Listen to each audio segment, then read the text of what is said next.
নির্বাচনকে সামনে রেখে ছাত্রদের নতুন দল এনসিপি দেশ জুড়ে তাদের পদযাত্রা কর্মসূচি শুরু করেছে। এই পদযাত্রার নাম তারা দিয়েছে জুলাই পদযাত্রা। কিছুদিন আগেও এই দল নিয়ে মানুষের প্রধান অভিযোগ ছিল যে এনসিপির নেতারা শুধু ফেসবুকে অ্যাক্টিভ, মাঠে ময়দানে তাদের কার্যক্রম নাই।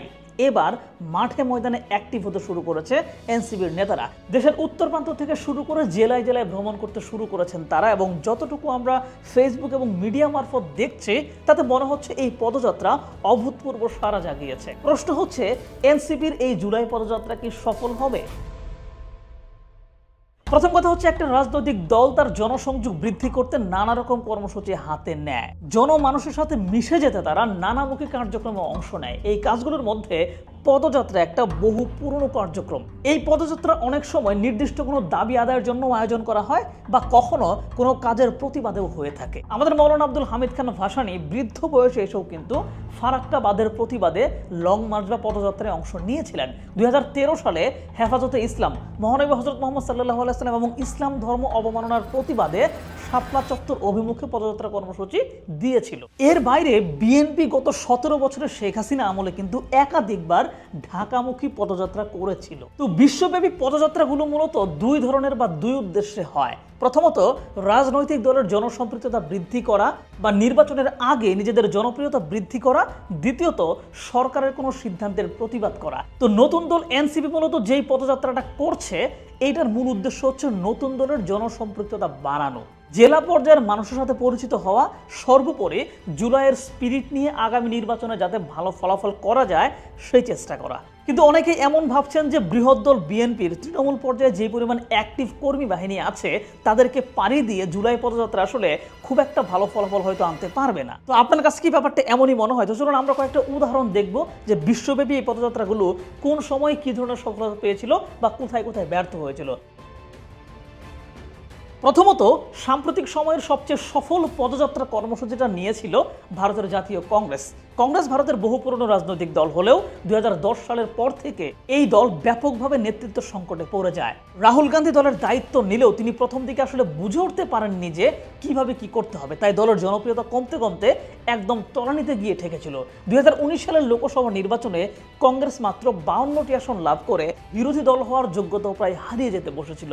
অন্যদিকে মোদীর বিজেপি পেয়েছিল একাই 303টি আসন। পরিস্থিতি এমন হয়ে গিয়েছিল যে অনেকেই ভেবে নিয়েছিলেন কংগ্রেসের সুদিন আর ফিরবে না। এরপর রাহুল গান্ধী কংগ্রেসকে জনমানুষের সাথে সম্পৃক্ত করার জন্য নানান কর্মসূচি হাতে নেন। এই কর্মসূচিগুলোর মধ্যে প্রধান একটা কর্মসূচি ছিল ভারত যাত্রা। কন্যাকুমারী থেকে কাশ্মীর পর্যন্ত এক বিশাল পদযাত্রার আয়োজন করে জাতীয় কংগ্রেস। রাহুল গান্ধী নিজে পায়ে হেঁটে সেই পদযাত্রা সফল করেন। সেই সময়েও অনেকে বলেছিলেন যে বিজেপির তুমুল জনপ্রিয়তাকে এই পদযাত্রা আসলে কিছুই করতে পারবে না। কিন্তু 2022-23 সালের কর্মসূচি কংগ্রেসকে দুইটা সফলতা এনে দেয়। প্রথমত, কংগ্রেসকে ভুলতে বসা জনমানুষ কর্ণাটকের নির্বাচনে ব্যাপকভাবে কংগ্রেসকে ভোট দেয় এবং নির্বাচনে বিজয়ী করে। সেই সাথে 2024 সালের জাতীয় নির্বাচনেও কংগ্রেসের আসন সংখ্যা বেড়ে ডাবল হয়ে যায়, মানে 100 ছাড়িয়ে যায়। বিশ্লেষকরা মনে করেন কংগ্রেসের হারিয়ে যাওয়া জনপ্রিয়তা ফেরাতে তাদের ভারত জোড়ো পদযাত্রা কর্মসূচি বেশ কাজে লেগেছিল। দ্বিতীয়ত, আরেকটি সফল পদযাত্রা ছিল চীনের কমিউনিস্ট পার্টির পদযাত্রা। 1934-35 সালে তারা কমিউনিস্ট পার্টির জনপ্রিয়তা উদ্ধারের জন্য এই কর্মসূচি হাতে নেন। মূলত 1921 সালে প্রতিষ্ঠিত চীনের কমিউনিস্ট পার্টি মাত্র 13 থেকে 14 বছর পরেই একেবারে ধ্বংসের মুখে চলে গিয়েছিল। সেখান থেকে জনপ্রিয়তা উদ্ধারের জন্য মাও জেদংয়ের নেতৃত্বে পদযাত্রা করে তারা এবং হারানো জনপ্রিয়তা উদ্ধারে সচেষ্ট হয়। এবং এই জনপ্রিয়তা কাজে লাগিয়ে কিন্তু 1949 সালে চীনে কমিউনিস্ট বিপ্লব সংগঠিত হয়েছে এবং এখন পর্যন্ত চীনে কিন্তু এই কমিউনিস্টদের শাসন রয়েছে। তবে এই পদযাত্রার ইতিহাসে কিন্তু ব্যর্থতার গল্প আছে। পাকিস্তানের ইমরান খান 2022 সালে আগামী নির্বাচনের দাবিতে দেশব্যাপী পদযাত্রা কর্মসূচি হাতে নেন এবং তার এই কর্মসূচি কিন্তু সফল হয়নি। সরকার খুব শক্ত অবস্থানে থাকায় পাকিস্তান জুড়ে বিশৃঙ্খলা তৈরি হয়। এক পর্যায়ে নানান ঘটনার মধ্য দিয়ে ইমরান খানকে বরং আরো গ্রেফতার করে ফেলা হয়। 2023 সালে বিএনপিও কিন্তু সরকার পতনের জন্য পদযাত্রা কর্মসূচি পালন করে। এক্ষেত্রেও শেখ হাসিনা সরকার বেশি কঠোর ভূমিকায় থাকায় সরকার পতনের লক্ষ্য অর্জন হয়নি, কিন্তু ব্যাপক একটা গণজোয়ার তৈরি হয়েছিল এবং জনগণের ব্যাপক সহানুভূতিও কিন্তু বিএনপি তখন আদায় করতে সক্ষম হয়েছিল। এবং এই গণজোয়ারই কিন্তু 2024 সালের জুলাই আন্দোলনে এসে যোগ দেয়। সো একেবারে ব্যর্থ কিন্তু বলা যাবে না। তো উপরের 4টি পদযাত্রার সাথে এবারের এনসিপির জুলাই পদযাত্রা কিন্তু কিছুটা পার্থক্য আছে। খেয়াল করেন, উপরের সবগুলো পদযাত্রাই কিন্তু প্রতিষ্ঠিত রাজনৈতিক দলের মাধ্যমে সংগঠিত হয়েছিল এবং এই পদযাত্রা ছিল এমন একটা সরকারের বিপক্ষে যারা ওই রাজনৈতিক দলের পুরোপুরি বিরুদ্ধে ছিল। আর সেই পরিবেশের মধ্যেও দলগুলো নিজেদের পুরনো জনপ্রিয়তা ফিরিয়ে আনতে এবং জনগণকে তাদের পক্ষে আনতে পদযাত্রা কর্মসূচি হাতে নেয়। কিন্তু এনসিপি নতুন রাজনৈতিক দল, এদের পুরনো জনপ্রিয়তা বলতে আসলে কিছু নেই, বরং বিদ্যমান বিভিন্ন রাজনৈতিক দলের মধ্য থেকে নিজেদের জনপ্রিয়তা তৈরি এবং জনগণকে তাদের সাথে কানেক্ট করতেই মূলত তারা এই পদযাত্রা করছে। এবং উপরে সবগুলো দল ছিল যেখানে সরকারের একদম বিপরীত পক্ষের, সেখানে এনসিপির কিন্তু সরকারের কাছ থেকেও সহানুভূতি পাওয়ার একটা সম্ভাবনা আছে। তাহলে জুলাই পদযাত্রার সফলতা বা ব্যর্থতা আসলে মাপব কিভাবে? প্রথমত খেয়াল করেন, বিএনপি একসময় রাষ্ট্র ক্ষমতায় ছিল, এই জন্য 2023 সালে তারা যখন পদযাত্রা কর্মসূচি হাতে নেয় এবং তারা যখন সরকার নামাতে পারে না, তখন তাদের এই পদযাত্রাকে অনেকে ব্যর্থ বলেন। কারণ তারা যেহেতু আগে ক্ষমতায় ছিল, তাই তাদের সফলতা ব্যর্থতা মাপা হয় ক্ষমতায় যাওয়া না যাওয়া দিয়ে। আর এনসিপি যেহেতু নতুন দল, তাই তাদের সফলতা মাপা হবে ঠিক কতটুকু জনগণের দোরগোড়ায় তারা যেতে পারলো এবং কি পরিমাণ জনপ্রিয়তা বৃদ্ধি করতে পারলো বা কি পরিমাণ মানুষকে নিজেদেরকে চেনাইতে পারলো সেইটা দিয়ে। কারণ রাজনীতি 1-2 বছরের খেলা না, এইটা একটা লম্বা খেলা।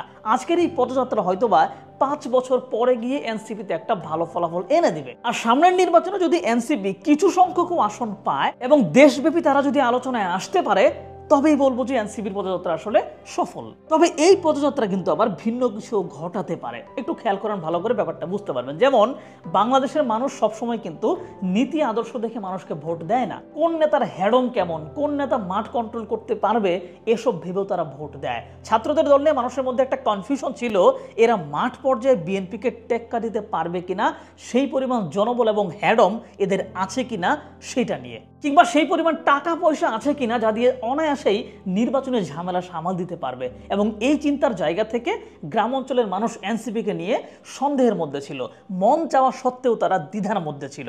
অনেকে চিন্তায় ছিল এরকম যে আমার এলাকায় এনসিপির নেতাটা আসলে কে, আমি গোপনে ভোট দেওয়ার সুযোগ পাইলে আমি কাকে ভোট দেব।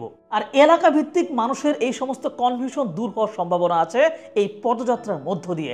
গাড়িবহর বা জনবল নিয়ে যখন এনসিপির নেতারা জেলায় জেলায় পথসভা করবে, তখন মাঠ পর্যায়ের হ্যাডম নিয়ে মানুষের কনফিউশন দূর হবে, এনসিপি নেতাদের সাহস নিয়ে মানুষের মধ্যে কনফিউশন দূর হবে। জেলায় জেলায় সভা করার সময় সেই জেলার প্রতিনিধিরাও কেন্দ্রীয় নেতার মাধ্যমে এলাকার মানুষের সাথে পরিচিত হবে।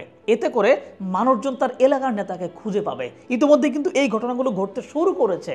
এনসিপি নেতারা বেশ ভালোভাবেই কিন্তু জনগণকে কানেক্ট করতে পারতেছেন বলেই মনে হচ্ছে।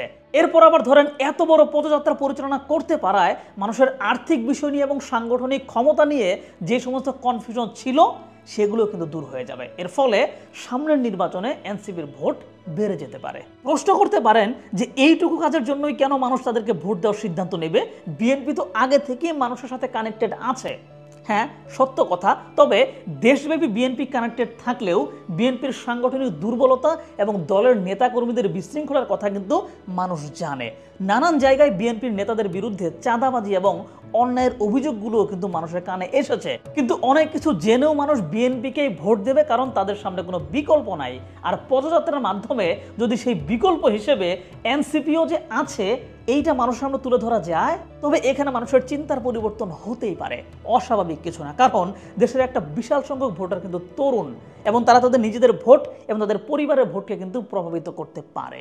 যাই হোক, দেখা যাক সামনে কি হয়। তবে বিএনপির একটা সুবিধা হচ্ছে, মানুষজন তাদের পুরনো অভ্যাস মতো বিএনপিকেই ভোট দেবে বলে ভেবে বসে আছে, তাই বিএনপিকে ভোটের জন্য আলাদা করে কিছু করতে হচ্ছে না। এখন অন্যান্য দলগুলো মানুষের এই ভাবনার জায়গায় কতটা পরিবর্তন নিয়ে আসতে পারে সেটাই দেখার বিষয়। তবে আমার মতে এনসিপির ভোট বাড়ুক বা না বাড়ুক, একদম নতুন একটা রাজনৈতিক দল যেভাবে জনগণের কাছে যাচ্ছে, আমাদের রাজনৈতিক সংস্কৃতিতে এই ধারাটা চালু হওয়া জরুরি। আর নির্বাচনের আগে শুধু জনগণের কথা শুনবো এইটা না হয়ে যদি নির্বাচিত হওয়ার পরেও কথা রাখার কালচারটা চালু হয়, সেইটা আমাদের জন্যই বরং ভালো। যাই হোক, রাজনীতিতে একটা সুবিধা হচ্ছে, এখানে কোনো কর্মসূচি ইনস্ট্যান্ট ফলাফল না দিলেও পরবর্তীতে কিন্তু ঠিকই দেয়। তাই এনসিপির এই পদযাত্রা এখন না হোক, পরবর্তী সময়ে একটা বড় দল হয়ে ওঠার ক্ষেত্রে এনসিপিকে সাহায্য করবেই।